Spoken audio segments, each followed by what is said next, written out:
I just got this piece back from an exhibition in West Liberty University, and it was a great honor for me to have been invited to produce a work for this exhibition.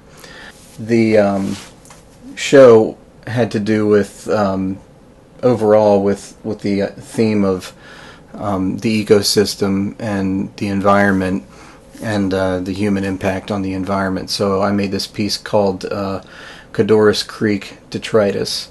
And so the Codorus Creek is a creek in Pennsylvania that is known for having all kinds of people dumping couches and bicycles and stolen items into this thing. And then one of the more famous incidents was the 3 Mile Island incident that caused many radiation leaks that resulted in the spread of cancer throughout the area. And then the Codorus Creek runs off of the Susquehanna River, and there are many industries along that waterway. You know, there'd been all kinds of cleanup efforts on this creek.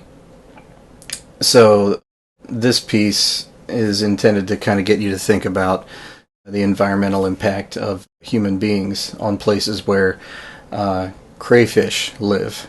Crayfish being the centerpiece of this exhibition, the thematic centerpiece of the show.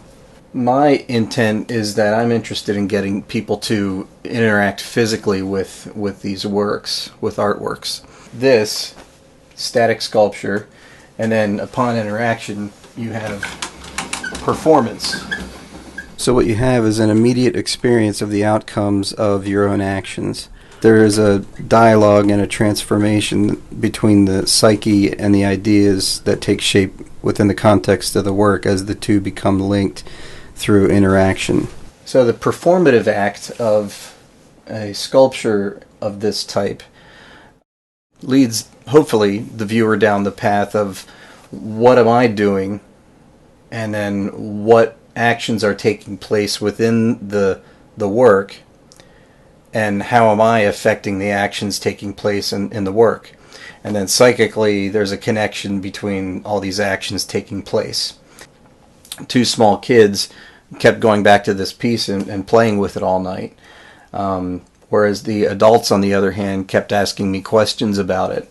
So the appeal to the child mindset to me was fantastic, and the whole idea of the fact that adults wanted words and explanations was interesting because it revealed what happens in adulthood, where you put on all the psychological brakes, you know, but for children they don't have that. They don't have those societal mechanisms that say you shouldn't be doing this.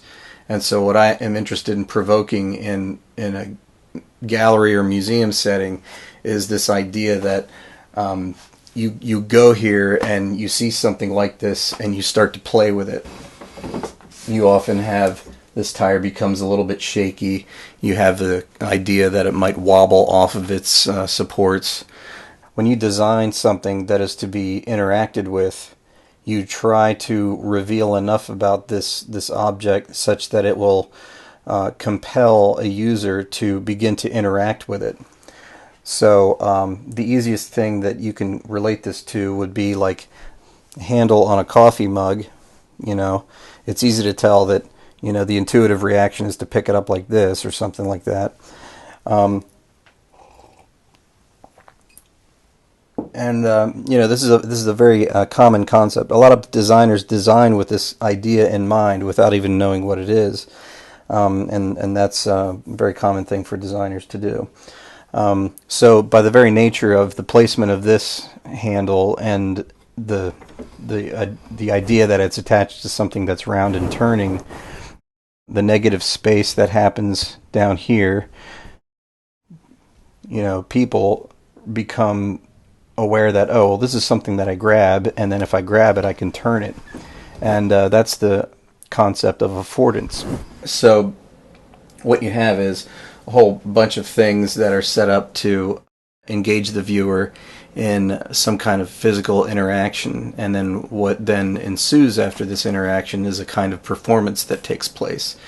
So the viewer is then performing, but then the sculpture is also performing. So then the viewer becomes a performer and a participant in some kind of a performance piece, so to speak.